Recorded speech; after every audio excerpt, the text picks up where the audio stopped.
Pero yo creo que ese es el primer ritual. Sentarte en un cafecito, tomate un cortadito con una media luna o una factura, que como ellos le dicen a los croissants, que son unos croissancitos chiquiticos así, que tienen la forma de media luna y son como glaseados. Y son de muerte lenta. O sea, son increíbles. Tú lo mojas en el cafecito y esa vaina es increíble. Pero yo le voy a decir un sitio, porque ese sitio a mí me volvió loca. Y es un sitio que nadie habla, porque muy poca gente lo conoce. Y es que hay un sitio que se llama Casa Pasto, que ellos venden carne de pasto. Pero los jueves y los viernes, ellos convierten el restaurante. Y el restaurante se llama, y lo tengo que buscar porque es complicado, Nakuri Urinaki. Y es sushi Muchísimo. de carne. Bariloche, yo me enamoré de Bariloche. En invierno, tú vas a la montaña y coges el carro y te vas por El circuito chico. el circuito chico, que es una ruta que uno hace en carro, donde tú te vas, son como 69 kilómetros creo que tú vas en auto y te vas deteniendo en diferentes spots instagramiables, súper. La gente se tira fotos, ve los paisajes, hay unos paisajes panorámicos bellos, increíbles. Pero el cambio de clima que hay, de tú vas a la montaña, ahí, o sea, sí, tú estás con un abriguito, pero tú no estás en nieve, tú estás en un bosque verde, que ya se parece primavera, se ven los lagos, vimos... Te puedes encontrar con un zorro. Vimos zorros, animales, Jorge Nicolás estaba flipando con todo eso. Y es muy chula esa ruta. Entonces como que me gustó mucho ese contraste que existe estando en invierno, de tú bajarte a la montaña y 20 minutos más para allá tú estás en un bosque que se siente súper verde, primaveral y muy cielo azul. Y este episodio llega gracias a Unitrips RD, la agencia de viajes que tienes que consultar si estás interesado en ir a Europa. Y lo que más me gusta de Unitrips es que tiene viajes todos los meses con un circuito conociendo Europa, ideal para personas que quieren visitar y conocer Europa por primera vez. O sea que uno cualquier mes se puede planificar y decir, este mes que yo me voy a conocer Europa. Súper. Y ese circuito va a España, y en España las ciudades de Madrid, Zaragoza y Barcelona, y luego va para Italia y allí podrán conocer a Florencia, Pisa, Venecia y Milán, pasando luego por Suiza, donde va a pasar por los Alpes y Ginebra, y también luego termina en Francia con París y Bordeaux. ¿Qué te parece? Excelente, todas las capitales importantes y un poco más. Aprovechen este circuito de 16 días desde 1.690 euros. Wow, pero yo creo que eso está súper cómodo para que no empecemos a planificar. Claro que ¿verdad sí. que sí? Así que ya saben, Unitrips RD. Para viajar a Europa, consulta con los europeos. Y recuerden que Tupac es el courier que nos trae ese carrito que tenemos siempre antes de salir de viaje. Que está lleno de adaptadores, de ropa, de cables de memoria, todo lo que uno necesita para que ese viaje sea inolvidable. Ya saben, tráelo por Tupac, el courier que te trae un paquete de ventajas. Ladies and gentlemen, welcome aboard Flight 707. Bienvenidos a Soy Viajero Podcast. Somos Olga Manuela Y Pedro, tus nuevos compañeros de viaje. ¿Qué nos mueve? Inspirarte a que tengas más viajes que años de vida.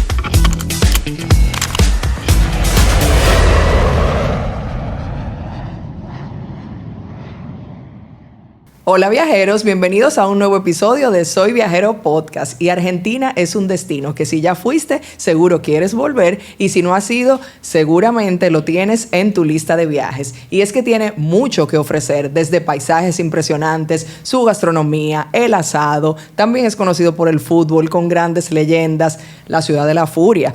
Y como nos gusta viajar como locales, trajimos a un argentino aplatanado y a su esposa, que es la que tiene los trucos de esos viajes a Argentina. Nicolás y Sheila, bienvenidos. Gracias. Hola. Gracias, muchísimas gracias por la invitación, chicos. Nico, ¿no se te ha salido el checheo de los argentinos después de tanta visita que tú has hecho? Si tú supieras que yo, como yo me crié con mi papá, yo siempre he utilizado palabras argentinas. Y como ese tonito, que muchas veces se me salía o lo utilizaba para que él me entendiera mejor. Y que ponele, en vez de ponle. Pero era más como para yo poder ser empático con él y que él me entendiera. Y eso también me pasa cuando yo estoy allá. Pero no es que yo tengo el acento argentino. O sea, De hecho, cuando vivía allá, nunca, como que nunca se me pegó el acento ni nada. Pero sí utilizo las palabras para que me entiendan mejor. Sí, que claro, porque hay que ayudar a la comunicación, como tú dices, ayudar a tu padre que se sienta que está acompañado de otro argentino. Totalmente. Tú sabes que eso es como medio hasta un truco psicológico para tú hablarle a la gente, como hablarle en su idioma, o es como cuando tú hablas con un tigre de barrio, que tú le hablas en los términos de él. Entonces, yo lo hacía naturalmente, y lo hago naturalmente, incluso cuando estoy allá. Mi hijo Jorge, sobre todo, también, él le sale natural, mucho más natural, porque ese sí es un argentino al 100%. Y sí, utilizo como palabras, pero el acento realmente no tanto. Y ya que tú mencionaste a tu hijo, Sheila, ¿cómo ustedes han adoptado esa cultura argentina y qué es lo que más te gusta?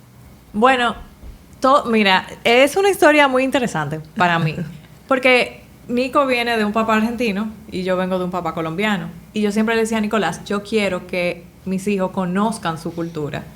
Pero como Nico, yo le decía, vamos a Argentina, y él al principio estaba como que no, yo no sé si yo quiero ir, espérate. Y no estaba muy interesado, yo lo estoy diciendo, pero él no estaba interesado. Yo sí, pero él no. Entonces yo dije, bueno, pues mis hijos van a ser colombianos y ya, son colombianos. Y yo les voy a enseñar mi cultura y yo me lo voy a llevar para Colombia todos los años porque ese es mi sueño. Hasta que Jorge Nicolás decidió que él era argentino y que él era Messi y que todo era Messi y Argentina, y comenzó a hablar como un argentino, y me decía pileta para decirme piscina y remera para decirme teacher, y yo, ¿qué es una remera? No sé. Y entonces ahí le dije, bueno, vamos a llevarlo a un juego de Messi, y Nico dijo, ok. Entonces fuimos y me enamoré, me aficié. Yo creo que yo soy fanática. Si me dieron una elección, yo viviría allá, yo creo. Yo lo amo tanto. Y ahí, bueno, dije, ok, bueno, ya no son colombianos, ustedes son argentinos. Somos todos argentinos, yo también. Te entregaste. Más o menos, ¿para qué mundial fue que tu hijo decidió ser argentino? ¿Cuál tú crees? Y la historia empieza ahí, Me imagino que para el de Qatar, que mira, fue que ganó. Sí. Para ir un chisme para atrás. Sí, yo soy hijo de padre argentino. Mis padres se separaron cuando yo estaba como joven, muy chiquitico, 7, 8 años. Y obviamente me fui a vivir con mi mamá. Pero cuando cumplí 14, me mudé con mi papá y empecé a trabajar con él. Entonces éramos mi papá, Jorge y yo en la casa. Y mi papá con toda su cultura argentina, que a pesar de que él llegó a este país en el 1968, hasta que falleció el año pasado, el tipo tenía su cultura argentina y su acento marcado todavía. Entonces, como que en mi casa siempre estuvo muy presente la cultura, desde el vino, los asados, el tango, las milanesas, las cacerolas de pasta. O sea, todo era como bien argentino porque él era un padre, digamos, soltero que no estaba criando. Entonces, pues yo como que conecté mucho con la cultura argentina. Me fui a estudiar allá, incluso un tiempo, estudié cine allá. Y Sheila y yo estábamos de viaje, estábamos en París celebrando nuestro aniversario. Y empezó el Mundial. Y yo estaba despechado con Argentina. O sea, yo no, como que después del Mundial del 2014 y no sé cuántas derrotas, la última vez que yo había estado en Argentina era en el 2010. Entonces, como que empezó el Mundial. Y Sheila me dice, empezó el Mundial, que se queda Argentina, están hablando mucho de Messi. Y yo como que, no quiero ilusionarme de nuevo. Déjame tranquilo, yo no quiero ver el Mundial. Eso, fue muy argentino ahí. Yo estoy despechado con eso. ¿A sufrir de nuevo? No puede ser. Entonces, cuando estamos en París, estamos en un taxi, Sheila y yo, y dicen, bueno, mañana el primer juego de Argentina contra Arabia, creo que era. Y dice el taxista, no, eso es pan comido para los argentinos. Y digo yo, ya no salgo. Sí, yo le dije, di que diantre, ya. Y ahí mismo entonces, como que empezamos a caerle atrás eso, y efectivamente Argentina perdió ese primer partido. Cuando nosotros llegamos aquí a Santo Domingo, todavía yo no sabía nada del fanatismo de mi hijo. Yo no le he dicho nada, yo no le he hablado de Messi, yo no le he hablado de Argentina, nada. Yo llego y el carajito está con una fiebre, 5 años, te estoy hablando. Cumplía 6 ese diciembre.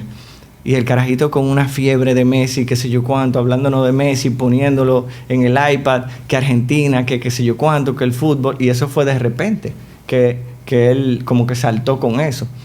Y entonces, al yo ver su entusiasmo, yo entonces ahí como que lo senté y le expliqué bien. Y yo le dije, mira, wow, qué curioso y qué bien me hace sentir que tú conectes con eso y que tú seas el que me está poniendo en eso a mí y a nosotros como familia. Pues mira, tu abuelo es argentino, tu abuelo nació en este sitio, él viene de tal familia, por eso tu apellido es este, y tú en algún momento vas a ir a Argentina. ¿Tú quieres ir a Argentina? Sí, yo quiero a Argentina, yo quiero conocer Argentina. Y bueno, él no puso en eso del mundial. Le compramos camisetas de Messi a toda la familia. Veíamos todos los partidos. Solos, porque eso era parte de mi ritual, de mi cábala. No lo veíamos como nadie, sino nosotros el núcleo familiar. Entonces, ya ustedes saben, Argentina ganó. Vimos ese mundial en nuestra casa en Arroyo Frío con mi papá. Y Argentina ganó y fue un día inolvidable. Y desde entonces, pues, Jorge Nicolás habla como argentino y se declaró argentino. Claro. Pero para él eso fue menos, una notición, que yo soy de allá. Sí, y ese mismo año ganó sin haber sufrido los otros mundiales. Sin haber sufrido. No, eso le cambió la vida. O sea, pero qué bueno. Una pregunta, ¿de qué ciudad es tu padre? ¿Dónde nació? ¿O creció? Mi viejo era porteño. Okay. Él nació en el barrio de Mataderos, Argentina. Mataderos es un barrio muy popular argentino, clase media baja, trabajadora, que en aquellos tiempos era un barrio donde se hacía la carne, donde estaba el matadero, donde se mataban los animales y se hacían los cortes, y por eso se llama Mataderos. Donde está el equipo Nueva Chicago, se llama, un equipo de franjas negras con verde. Y de ahí es mi papá, un barrio bien, bien humilde, bien tanguero, bien tradicional. Ok, qué interesante. Y una pregunta, ya que tu papá era de Mataderos, ¿qué otros barrios porteños son bien tradicionales con esa cultura argentina que uno puede visitar? Dale tú. Mira, yo creo que podemos mencionar algunos. Primero, para empezar por uno bien popular, San Telmo. San Telmo es un barrio que tiene mucha carga cultural. Es un barrio como muy nostálgico, tanguero también. Tiene un diseño, digamos, que colonial, por así decirlo. Es un lugar donde... es muy turístico, se parece como a la zona colonial de aquí, o sea, las calles son de piedra, no sé cuánto, y se hacen muchas ferias artesanales que son muy, muy interesantes. Ahí está la Plaza Dorrego, creo que se llama, ¿verdad? Dorrego. Sí. Dorrego. Está la Plaza Dorrego, que ahí se hacen unas ferias artesanales muy interesantes.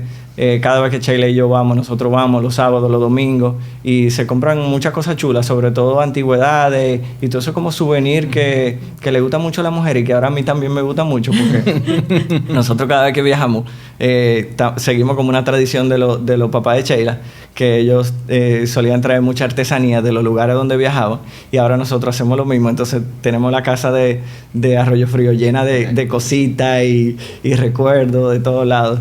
Y es muy bonito San Telmo. San Telmo es uno de los barrios como más, digamos, con ese peso nostálgico que tanto caracteriza a los argentinos. Y después está Palermo, que es un barrio más moderno, digamos, como más contemporáneo. Ese es como el relanzamiento del porteño. O sea, ese es como la actualidad. El in-place. El in-place, sí. Y está Palermo Soho y Palermo Hollywood, que son como microsectores dentro de Palermo, donde hay muchos restaurantes, donde están como que todos los restaurantes chulos, los restaurantes como más chic, donde tú tienes que hacer reservaciones con tiempo y no sé qué, te salen en TikTok muchísimo. Esto es como muy trendy. Y evidentemente Palermo Soho viene de Nueva York, como inspirado en Nueva York, en un lugar así como bohemio chic. Y luego está Palermo Hollywood, que se le puso ese nombre. Creo como en los 90 quizá, o principios de los 2000, empezaron a a salir y a colocarse ahí muchas productoras de cine, o sea, productoras de cine publicitario y demás, y se llenó de productoras, entonces por eso le pusieron Palermo Hollywood. Es muy lindo, pero es como un lugar más de street art, más moderno, más juvenil en ese sentido. Y otro que puedo mencionar sería inevitablemente La Boca. La Boca es donde está Caminito, o sea, ese es como el barrio icónico de Buenos Aires. Y más instagramiable. Es súper colorido, tiene una cultura futbolera muy presente. Ahí está el estadio La Bombonera de Boca, que por cierto tiene un museo debajo de las tribunas, y ahí nosotros llevamos a Jorge Nicolás a su primer estadio. Él tenía 5 años todavía, no, ya tenía 6 años. Y yo recuerdo que cuando tú entras al museo, tienen unas bocinas de grabaciones reales de las gradas de los hinchas cantando, de la barra brava cantando. Y cuando ese carajito escuchó eso, la piel se le óyeme, yo tengo un video que él haciendo así como la Argentina y saltando y mirando porque él hace eso, él baila así. y no se lo creía y miraba para atrás y ven papi, mira y saltando. Nació allá. Y entonces ese era el gran dolor de mi papá en ese momento, porque mi papá era de River, el equipo contrario, River Plate, que es el equipo, digamos, rival de Boca. Entonces él obviamente lo miraba con ternura y con una ilusión extraña, pero decía, el carajito me salió de lo contrario. Mira, y ahora que tú mencionas esa experiencia con el fútbol, ¿cómo ustedes recomendarían que viviéramos la pasión del fútbol en Argentina? Por ejemplo, estábamos hablando, hicimos un episodio de Brasil y nos dijeron, no vaya. No podía ir al estadio, no sé cuánto. No ¿Ustedes qué dirían de Argentina? Nicolás ha llevado a Jorge dos veces. A la Bombonera fuimos a la Bombonera 2 veces, una a un partido y otra solo a conocerle y a hacer el tour. Y luego lo llevé también a River Plate a hacer el tour y el museo. Y luego lo llevé a River Plate a ver un juego de la selección. Y ahí vio a Messi por primera vez. Wow. Y, cerca. Sí, de ahí. Pero ¿qué ustedes nos recomiendan? O sea, tienen que ir a uno. ¿Qué tipo de taquilla? ¿Qué hacer con...? Yo creo que en Argentina, en los últimos años, ya se ha hecho más turístico todo. Quizá hace 10 años, por ejemplo, 15 años, probablemente era la misma sensación que en Brasil. Por el tema de las barra bravas, de la rivalidad, de las pandillas y todo eso. Pero ahora mismo y en general, Buenos Aires se ha convertido en una ciudad muy friendly para el turista. Y a partir de la crisis, entiendo que los argentinos también ven en el turista pues una salida económica y una entrada de comercio. Entonces, ahora es más friendly. Por ejemplo, la última vez que nosotros fuimos a un estadio allá fue a Boca, que precisamente fuimos y entramos cerca de donde estaba la barra brava, fuimos a las gradas, en las tribunas con los hinchas, ahí saltamos, brincamos, comimos choripanes, de todo, o sea, vivimos la experiencia completa. Yo no fui, pues tú estás. Sí, Sheila no quiso me arrepentí. Después que vio los videos se arrepintió, pero la verdad que fue súper friendly y la experiencia fue increíble porque nosotros, desde que tú llegas al barrio de La Boca, tú sientes como el calor de la gente, la algarabía, los autobuses cruzando con las banderas y las fanfarrias, la gente cantando las canciones, que por cierto mi hijo se las sabía todas y la cantaba con ellos.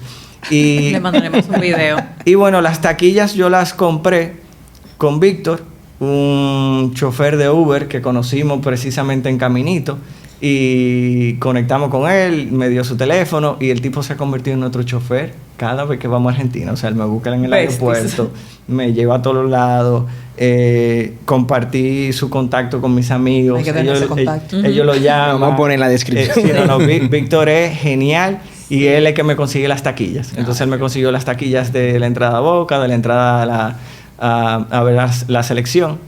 Y la verdad es que la experiencia es friendly, es bien, se puede ir, se disfruta.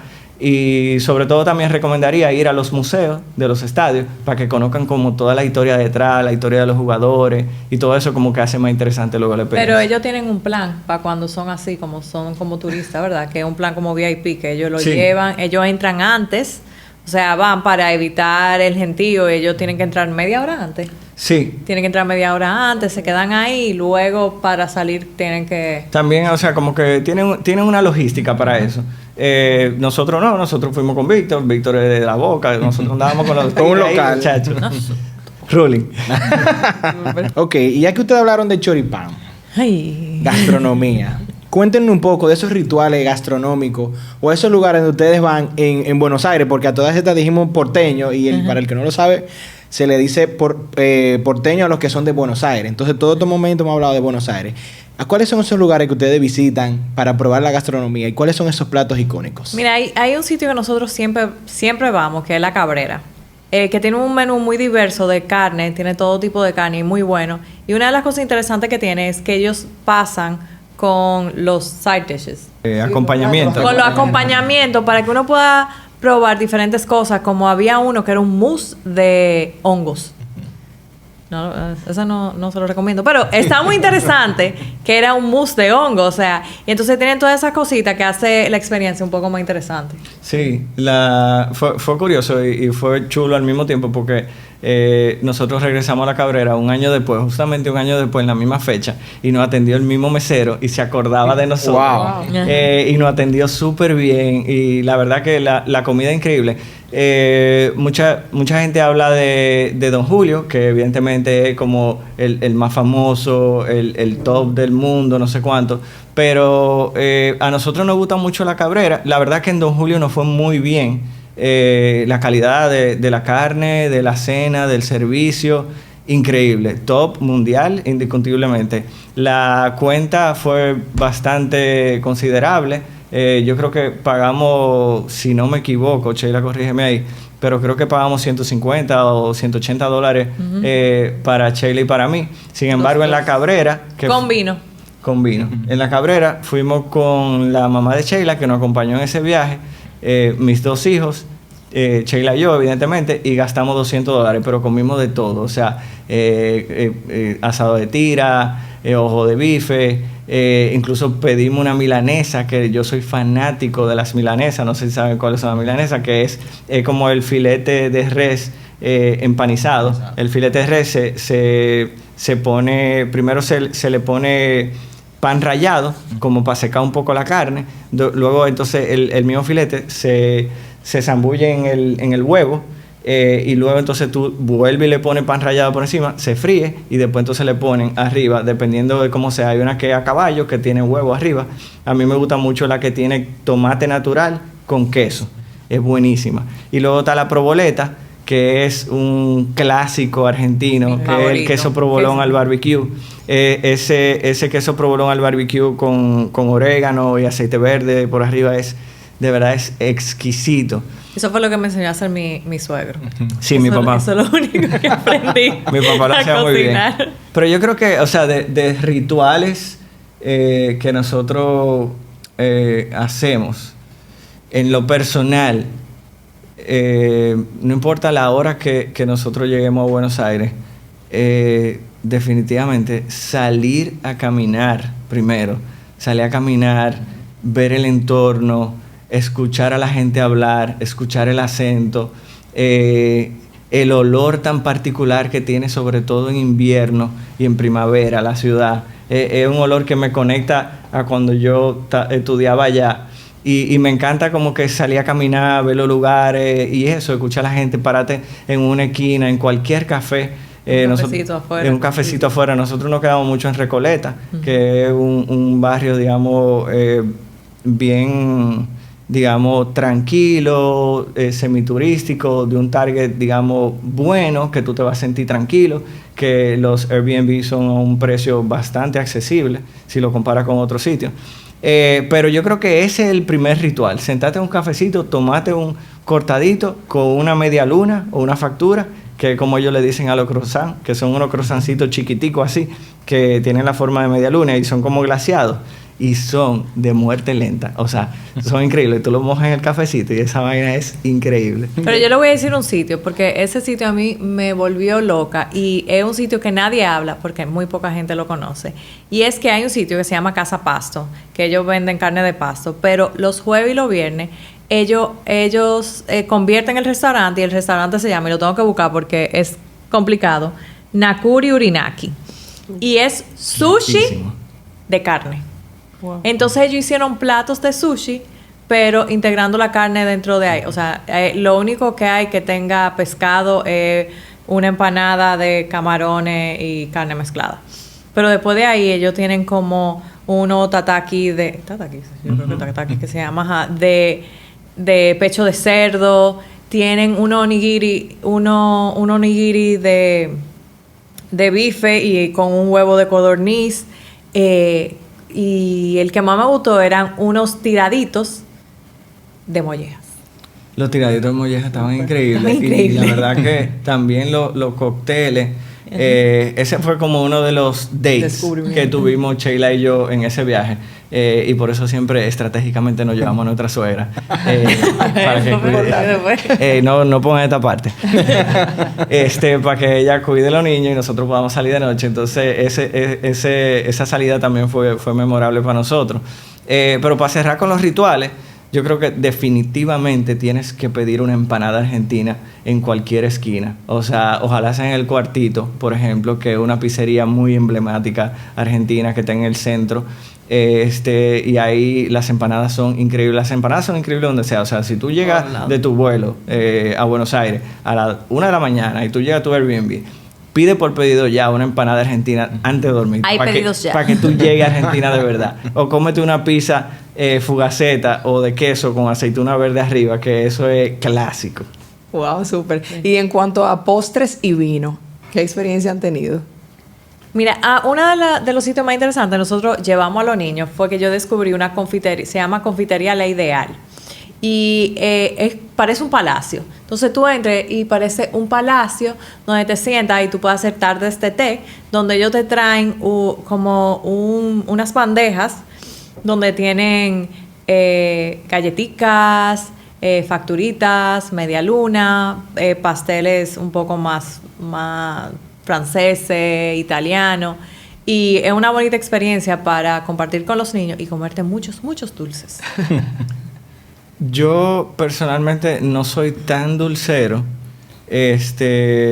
Me gustan los alfajores, lo como, o sea, son muy ricos, los artesanales. Pero allá el helado es muy bueno. Yo tampoco soy como tan de vino. Yo me puedo tomar una copa de Malbec, que evidentemente allá en cualquier lugar tú encuentras un buen vino a un muy buen precio. Pero yo con la Quilmes soy feliz. O sea, yo me tomo una Quilmes y nosotros siempre pedimos una Quilmes, ya sea una negra, una rubia, y yo me voy siempre más como por esa onda. Qué bien. Otro toque de Argentina. Claro, con su Quilmes. Sheila, ¿algún lugar donde recomiendes para el tema de los postres que comentaste? Hay un sitio, se llama Amita Pastisserie. Y está en una esquinita, está en Recoleta, está en una esquinita, y es imperdible porque tiene una terraza que pareciera que la Cenicienta ahí fue que se juntó con el príncipe y lo vieron desde allá. Y tiene unos postres riquísimos, tiene un brunch también increíble, o sea, es que son tantas cosas, tienen milhoja, tienen de todo. Son muy ricos. Y ustedes hablaron un poquito de lo de la vida nocturna. ¿Qué ustedes recomiendan que una pareja puede hacer en vida nocturna argentina? Bueno, Mira, nosotros fuimos a un sitio, porque es que cada vez que vamos, tristemente y muy O zonas, felizmente, quizás. vamos con los niños. Nosotros fuimos a un bar que se llamaba Alcatraz. Entonces estaba decorado como si fuera una prisión y tú tienes que entrar, te tienes que tomar una foto como que si tú vas... Y es chulo porque a mí me gustan las cosas así. Yo soy súper de experiencia, Temático. de temáticas y cosas porque vamos a ver lo diferente y me parece súper interesante. Ahora un boliche nunca me han llevado. para poner en contexto, yo me duermo a las 9 de la noche. Sin embargo, la verdad que la vida nocturna en Buenos Aires es increíble. Es buenísima en el sentido de que hay muchos lugares a donde ir. Y me remoto quizá a cuando yo estudié allá, tenía 25 años. Y lo que sí te puedo decir es que las fiestas empiezan a la 1 de la mañana. Es decir, a esa hora que la gente llega a la discoteca, llega a los boliches, como ellos dicen, tú no ves a nadie de que a las 12 de la noche, vacío, nadie. Y a la 1:30 empiezan a llegar. Y la gente sale de ahí a las 6, 7 de la mañana. A morirse ya. Sí, entonces está la Costanera, que es como el lugar donde están los boliches más famosos. Ahí han estado todos los boliches o clubs que son como incluso mundiales, que tienen sede allá. Pero si quieren una vida nocturna, digamos, más como de bares chulos, definitivamente en Palermo de noche es el lugar para ir. La Costanera, Puerto Madero, que es un poquito un ambiente más adulto de noche, más restaurante, bar, pero también te puede dar una buena salidita de noche. Para ir cerrando un poquito la parte de Buenos Aires, ¿cuántos días ustedes recomiendan en esta ciudad para alguien que vaya por primera vez? Si va a visitar otro sitio, yo creo que con 4 días lo hacen. O sea, ver las partes más icónicas lo hacen en 4 días. Preferiblemente que también incluya un sábado y un domingo para que puedan ir a alguno de los mercados. Hay un mercado en Plaza Francia que está en Recoleta que venden muchísima artesanía también y tienen un paseo que se llama Paseo de los Artistas, que venden cuadros donde ellos pintan. Yo me quedé fascinada con ello. Hay personas que hacen como unos dibujos 3D en madera que van pegando las diferentes maderas y sale tan barato que para mí era como que tú pasaste todo este tiempo y me va a costar $20 este cuadro. Sí, y yo, ok, pues sí. Entonces, y es muy chulo. Está cerca del cementerio, del cementerio de Recoleta, que es muy famoso y a las personas que le gusten deberían ir y hacer un tour. Eso es importante, hacer un tour para que le vayan contando las historias de las personas que están ahí. Porque nosotros no lo hicimos así. Yo era el tour guide.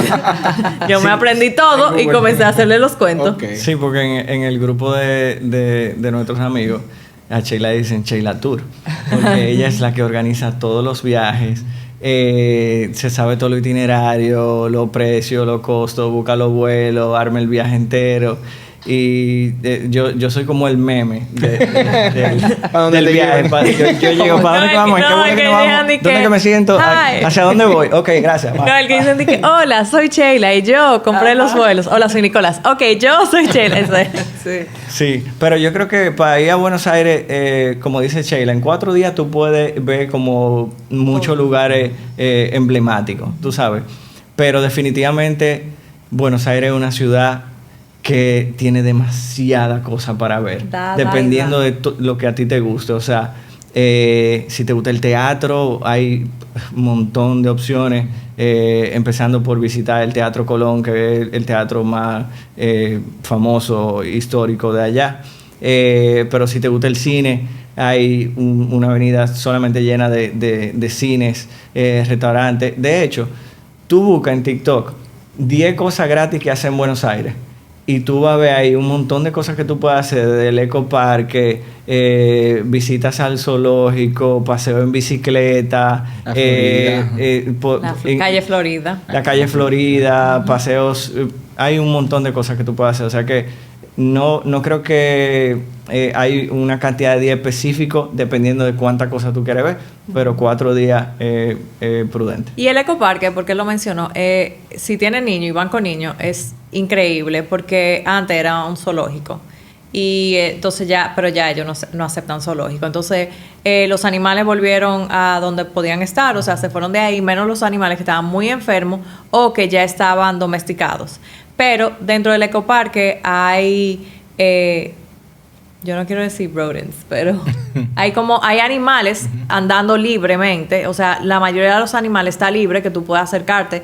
Ellos se alejan, pero puedes tratar de acercarte. Tienen capibara, hay un capibara, hay elefante, hay jirafa, y hay algo gratis y interesante para hacer con los niños, porque ellos pueden ver los animales, pueden tratar de caer atrás a las palomas o lo que haya ahí, los pajaritos que están por ahí, y gozan un montón. Y ahí mismo hay un restaurante que se llama Águila Pabellón, que es uno de los que está recomendado por las estrellas, no tiene estrella Michelin, pero está recomendado por el guía Michelin. Y es muy rico. Sí. Tiene una empanada increíble, eso me encantaron. Yo creo que también cabe mencionar que hay mucha cultura de conciertos. Como ellos le llaman los recitales. Sí, o sea, los recitales allá son famosos y constantes y van muchas bandas internacionales chulas, o sea, todo lo que tú te puedes imaginar. Está el Luna Park, que fue donde nosotros vimos el Messi Experience, ¿verdad? Sí, fue en el Luna Park. Y ahí hacen conciertos inmensos, históricos, y en el Monumental de River Plate. O sea que si van a Buenos Aires, traten de buscar los conciertos o los recitales que tengan en esa temporada, que seguro se pueden encontrar con su artista favorito sin darse cuenta, que fue algo que nos pasó a nosotros cuando fuimos a Bariloche con mi hija Abril. Ah, excelente. Él mencionó la palabra clave para el siguiente tema, Bariloche. Vamos un poquito más al sur y entonces nos encontramos con esta ciudad espectacular. ¿En qué época ustedes la prefieren? ¿En verano o en invierno? Mira, nosotros fuimos en invierno. Y Bariloche, yo me enamoré de Bariloche. O sea, esa es mi ciudad, me encantó, es increíble. Yo creo que yo hubiese preferido ir en verano o en primavera. Porque ellos tienen muchos lagos y muchos lagos donde tú puedes hacer kayaking, paddleboarding, te puedes bañar y bueno, en el invierno no puedes hacer eso. Nosotros sí esquiamos, pero si estamos hablando del tema de cuándo, yo creo que primavera y yo creo que eso es un gancho de Sheila porque vayamos ahora en verano. Puede ser, yo que la sea en verdad, diciembre. Lo que he investigado y todo, porque quiero hacer unas vacaciones que incluya Bariloche, y la verdad es que me parece súper difícil de decidirte de si invierno o verano, porque es que todo lo que ella menciona que se puede hacer en verano, más los paisajes, como se ve todo, es realmente impresionante. Pero entonces también tú dices, no, el esquí, la cosa, el chocolate. La verdad es que yo prefiero, a diferencia de Sheila, el invierno. ¿Por qué? Porque, primero, esquiamos, que es una atracción chulísima para toda la familia. Sí. No solamente para los niños, sino para los adultos, para el que le gustan los deportes extremos, para el que le gusta esquiar, lo que sea. Y es un tour de esquí accesible. O sea, los precios son súper accesibles, los accesos a la montaña son súper accesibles, las rentas, todo. Es como, obviamente, llegar es lo más costoso, pero después que tú estás allá, es muy accesible hacer todo lo que tiene que ver con esquí. Sin embargo, en invierno, tú vas a la montaña y coges el carro y te vas por... el circuito chico. El circuito chico, que es una ruta que uno hace en carro, donde tú te vas... Son como 69 kilómetros, creo, que tú vas en auto y te vas deteniendo en diferentes spots instagramiables, súper. La gente se tira fotos, ve los paisajes, hay unos paisajes panorámicos bellos, increíbles. Pero el cambio de clima que hay, de tú vas a la montaña, ahí, o sea, sí, tú estás con un abriguito, pero tú no estás en nieve, tú estás en un bosque verde, que ya se parece primavera, se ven los lagos, vimos... Te puedes encontrar con un zorro. Vimos zorros, animales, Jorge Nicolás estaba flipando con todo eso. Y es muy chula esa ruta. Entonces como que me gustó mucho ese contraste que existe estando en invierno, de tú bajarte a la montaña y 20 minutos más para allá tú estás en un bosque que se siente súper verde, primaveral y muy cielo azul y todo. La verdad que a mí me gustó muchísimo el invierno. Y si ustedes nos pueden contar un poquito dónde se quedaron, cuántos días lo hicieron, cualquier recomendación que tengan para esa experiencia de ir a esquiar allá. Nosotros duramos... Sheila Tour. Nosotros duramos 4 días. Nosotros alquilamos un Airbnb. No era lo que íbamos a hacer. Nosotros nos íbamos a quedar en un hotel, que ahora no me recuerdo el nombre, pero lo puedo buscar. Pero ese es un learning. Yo creo que en general en Argentina, o sea, en Buenos Aires, en Bariloche, Airbnb. O sea, los hoteles son carísimos. Los hoteles son muy caros. Y la verdad que los Airbnb son muy buenos, a precio accesible, tú te sientes muy seguro y creo que vale mucho más la pena que un hotel. Entonces, cosas importantes, en Bariloche hay que alquilar un carro. Andar en Uber o esperar es más tedioso. Sí, quedarse cerca del centro, porque en el centro no hay parqueo. Entonces si tú te quedas en un sitio cerca del centro, pues tú puedes ir caminando y puedes ir a cualquiera de los restaurantes que hay y no tienes que buscar un parqueadero de carro. Pero para poder hacer la ruta chico sin tener que coger un tour y para poder ir a esquiar al Cerro Catedral, es mejor alquilar un carro. O sea, yo recomendaría 100% alquilar un carro porque uno tiene mucho más libertad. Como a media hora de Bariloche hay un sitio que se llama la Colonia Suiza, que ellos los miércoles, los sábados y domingos, entonces tienen un mercado y tienen comida típica, tienen asado, tienen diferentes artesanías, es un sitio hermoso para caminar, para ver. Se siente una magia muy especial dentro de la Colonia Suiza que es inexplicable. Sí, ese sitio fue muy lindo. Ahí nosotros compramos muchas cosas interesantes. En Bariloche, como usted decía, ahí fue que nosotros nos encontramos casualmente con un concierto de Trueno. No sé si ustedes saben quién es Trueno. Sí. Bueno, Trueno es un artista urbano nacido en La Boca. Es súper famoso en el target de mi hija, que tiene 13 años. Y ese era, en ese momento, hace, qué sé yo, un año más o menos, ese era su artista favorito, full, Trueno. Lo sigue siendo. Pero... Y cuando llegamos a Bariloche nos enteramos que estaba el Spring Fest. El Monster Fest. El Monster Fest. De la bebida Monster. Y que Trueno era la principal atracción. Entonces, cuando llegamos allá, le dimos la sorpresa de que tú no sabes qué, te tenemos la sorpresa. Vas a ver a Trueno. Todo planificado. Muchacho, eso fue. Y fuimos por primera vez, llevé a mi hija a un concierto. La cargué aquí, estábamos entre la multitud saltando. Porque era gratis. Wow. Gratis, estaba todo el todo. mundo, imagínate, y en temporada alta estaba eso lleno de gente. Y fue muy chulo. Yo creo que eso y la pista de patinaje que fuimos... Rapa Nui. En Rapa Nui, que es una de las chocolaterías, que ellos tienen comida también, pero una chocolatería, igual que Mamushka, pero Rapa Nui tenía una pista de patinaje. De patinaje, sí. Para los niños eso es chulísimo. Sí. Para mí también. Ahí la pasamos muy bien.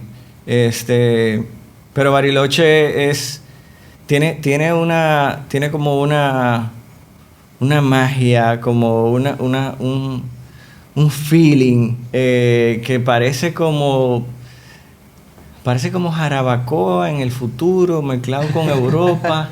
Y los atardeceres son hermosos. O sea, el Airbnb de nosotros, sí, es eso. Y bueno, hay un pasito, como dijo Sheila, que le dicen así, la pequeña Suiza. Los atardeceres son hermosos. Tú ves el lago, el sol caer. O sea, es muy bonito. Súper. Y si seguimos un poquito más para allá y hablamos de su experiencia en Ushuaia. Ushuaia, Ese fue el primero, sí. Yo tengo un recuerdo muy, muy lindo y volvemos a lo de mi hijo y el fútbol. Cuando nosotros íbamos a abordar el avión de Buenos Aires para Ushuaia, nos fuimos caminando por la pista porque era un avión pequeño que nos llevamos. Y bueno, cuando vamos caminando, nosotros en ese viaje, que fue su primer viaje, nosotros viajamos en Copa. Hicimos escala en Panamá y después Buenos Aires, ahí tuvimos unos días y después nos fuimos a Ushuaia. Entonces, cuando nos vamos al avión de Ushuaia, vamos caminando por el aeropuerto y parquean el avión, y es el avión de Aerolíneas Argentinas, tú sabes, con las franjas argentinas, y es el avión de la selección, el avión que vimos todo el tiempo viajando a la selección en el Mundial. Y yo veo que Jorge Nicolás hace así, mira, y abre los ojos, y me dice, papá, el avión de la selección. Y yo, sí, nos vamos en el avión de la selección. Wow. Y el chamaquito estaba que mira, ni Disney. O sea, entonces, después subimos al avión, nos abrochamos los cinturones y resulta que el video que te ponen en el avión es la selección argentina contándote cómo el sistema de seguridad y todo ese video que te ponen en los aviones y era el técnico de la selección con los jugadores, no sé cuánto. Y no, o sea, ya ahí el viaje empezó, o sea, increíble. Él nunca había prestado... ¿Eso fue mágico? Mágico, totalmente. Nunca había prestado tanta atención a ese video de seguridad. Exacto. Sí. Pero Ushuaia, también es un pueblito pequeño que tiene también como su magia porque es muy, digamos, íntimo, se siente.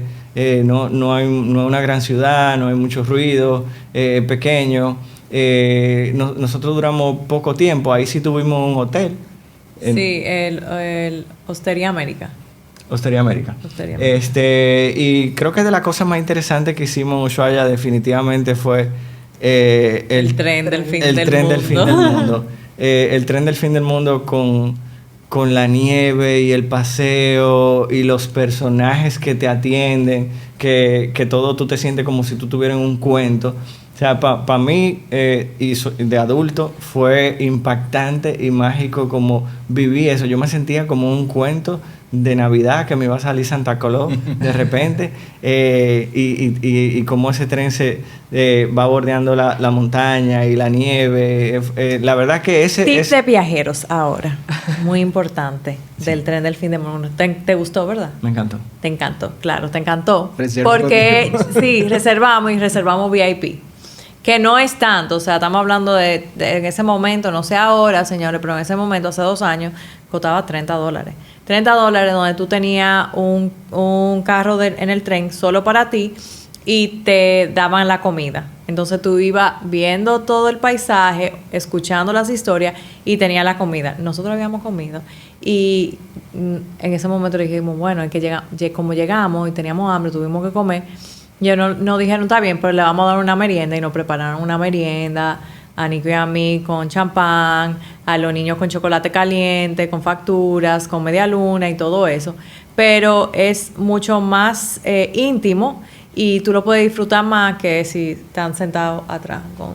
Sí, la verdad que... Y que para ese precio yo creo que vale la pena, porque... Sí, definitivamente. La experiencia de la champaña y la media luna con los cafecitos, Los y todo, llaveritos, los ¿no? llaveritos, y tú vas en tu vagón tú solo con tu familia atravesando toda esa montaña, es realmente memorable. Claro, ¿y cuántas veces uno va a ir para el fin del mundo? Vale la pena. Exactamente, entonces uno tiene ya que hacerlo así. ¿Qué tiempo dura el recorrido del tren? 1 hora y media. Sí, no es tan largo, No es tan largo. pero creo que es perfecto. Y a medida que el tren va avanzando, te va contando la historia del por qué y qué es lo que ocurrió ahí y todo lo demás. Entonces lo que hace el tren es que, porque nosotros fuimos en invierno, entonces cuando uno llega al final, uno pudiera bajarse y hacer trekking y hacer un tour por el Parque Nacional Tierra de Fuego y después devolverse. Pero como nosotros fuimos en invierno, estaba cerrado. Ellos lo cierran porque cae mucha nieve, es muy peligroso, entonces te devuelven en el recorrido. Y por eso, o sea, uno pudiera durar más si va en otra época, pero como nosotros fuimos en invierno, pero a nosotros nos pareció bien porque andábamos con niños, o sea que ese viajecito fue chulo. Uh-huh. Y ya luego fuimos a la isla de los pingüinos, fuimos a ver los pingüinos. Eso también fue lindísimo. Uno agarra una embarcación que navega por el canal Beagle, por el canal Beagle, hasta llegar a la isla Martillo, isla de los pingüinos. Y ahí entonces también el recorrido es largo. Yo creo que dura como 1, 2 o 3 horas. Sí, dura como 1 hora, 1 hora y media, 2 horas para llegar, pero tú paras en la isla de los pájaros, que hay muchísimos pajaritos y hay unos pajaritos que parecen pingüinos, pero son chiquititos. Cormoranes. Eso mismo, muy bien. Después pasa por la isla de los lobos marinos, que también hay manatí. Había un manatí gigante. Era impresionante lo grande que es. Y te llevan también donde está el ¿cómo se dice? El lighthouse. El faro del fin del mundo. El faro del fin del mundo, que fue lo que Jules Verne escribió en su libro, que para mí eso, como es historia, yo de una vez estaba de que yes, las fotos, histórico. Y ya ahí después sí te llevan a la isla Martillo, donde están los pingüinos. Sí, esa isla obviamente es súper protegida, tú no puedes ni siquiera llevarte una piedrita de ahí, tienes que bajarte en silencio, los pingüinos están ahí, los cuidan muchísimo. Y Georgie, ya tú sabes, se bajó del barco y lo primero que hizo fue gritar ¡Pingüino! Y la gente le llevamos el primer boche ahí ya de entrada. Y después entonces nos acercamos, lo vimos, le tiramos fotos. La verdad que son muy caballerosos los pingüinos. Muy elegantes. Y como salen ahí. Sí. ¿Algún otro punto de Argentina que ustedes hayan tenido la oportunidad de explorar? Yo fui y no fue con Sheila, pero yo fui a Colonia, que es en Uruguay. Entonces, eso es un tour que tú agarras en Puerto Madero y ahí entonces tú agarras lo que es el ferry y cruzas hacia Uruguay. Incluso te ponen una salida y una entrada y es como una ciudad colonial, evidentemente, en Uruguay, que se hace un paseo muy bonito. Creo que eso también, si tienen tiempo, vale la pena hacerlo. Y ya conocer algo de Uruguay. ¿Tú coges un buque? Sí, un buque. Ajá. ¿En Puerto Madero? Ajá, sí. Sí, se coge un ferry. Un ferry, sí.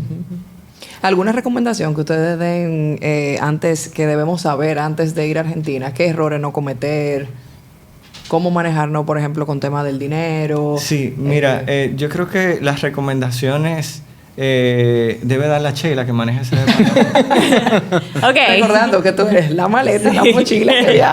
Sí, sí. Bueno, una de las cosas que La nosotros diva. hicimos, una de las cosas que hicimos en el primer viaje, que mucha gente nos decía, era de que tienen que cambiar dinero, tienen que pagar todo en efectivo, y te tenían ese miedo de que, pero no es lo mismo tú pagar con una tarjeta en Argentina, o sea, con una tarjeta argentina en Argentina, que tú pagar con la de otro país, porque el cambio es muy similar a lo que te da el dólar blue. O sea, ellos básicamente lo cambian al dólar blue, entonces no tienen que, no anden con tanto dinero. Nicolás andaba, mira, por todos los lados, con un bollote así de dinero, y yo también, y era de que, ¿cuánto es? Espérate.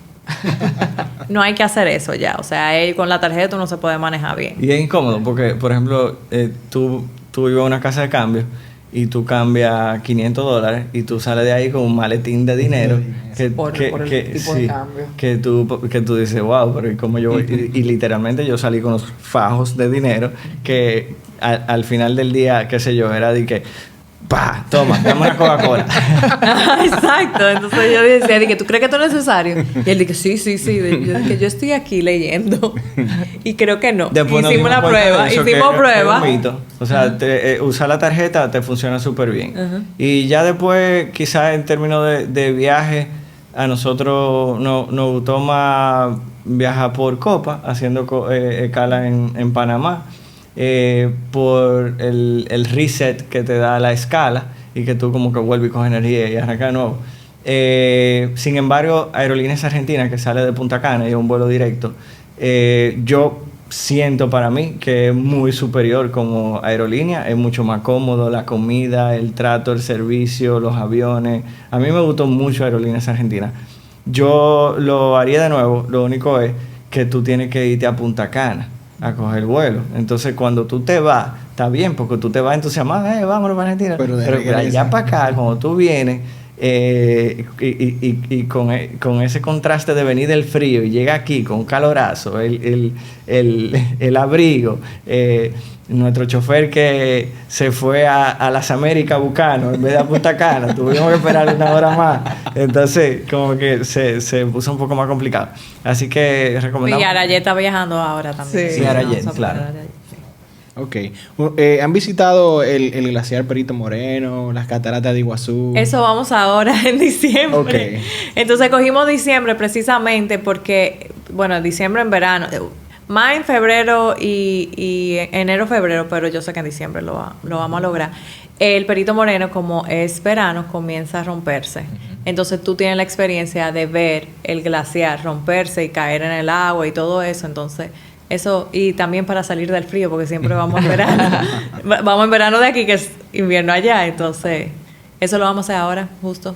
Vamos Sí. al Chaltén, vamos al Perito Moreno y de vuelta a Buenos Aires a ir al Cuartito a comer pizza, que es mi favorito. Bueno, entonces, queremos cerrar con unas preguntas flash. Es lo primero que le venga a la mente. ¿Ok? Ok. ¿Empanadas o choripán? Empanada. Choripán. ¿Dulce de leche o alfajores? Alfajores. Alfajores. Ok. ¿Restaurante favorito en Buenos Aires? Ay, Don Julio. La Cabrera. Un lugar que volverían a visitar 1000 veces. Bariloche. Bariloche. Ok. ¿Invierno en Bariloche o verano en Buenos Aires? Invierno en Bariloche. Invierno en Bariloche. Está va a ser un deseable, ¿verdad? Las cataratas de Iguazú o el glaciar Perito Moreno. Perito Moreno. Perito Moreno, sí, by far. Ok. Bueno, Sheila y Nico, muchísimas gracias por habernos dado todos los detalles desde el punto de vista de un local de Buenos Aires, de Argentina. Fue muy interesante la cantidad de restaurantes que dieron. Eso gusta mucho porque la gente toma nota y cuando van a visitar esas ciudades aprovechan y van a esos lugares que ustedes recomendaron. ¿Y sus redes sociales? Primero, muchísimas gracias a ustedes por la invitación. La pasamos súper bien. Fue muy chulo. Y Nicolás La Madrid en Instagram. Sheila, rayita abajo, rayita abajo, La Madrid. Ah, yo en pensé que Instagram. era Sheila Tours. Madrid. Prontamente. Hasta un nuevo episodio. Gracias por estar aquí. Para nosotros fue un placer contar con ustedes para hablar de este destino tan fascinante. Esto fue Soy Viajero Podcast. Hasta el próximo viaje.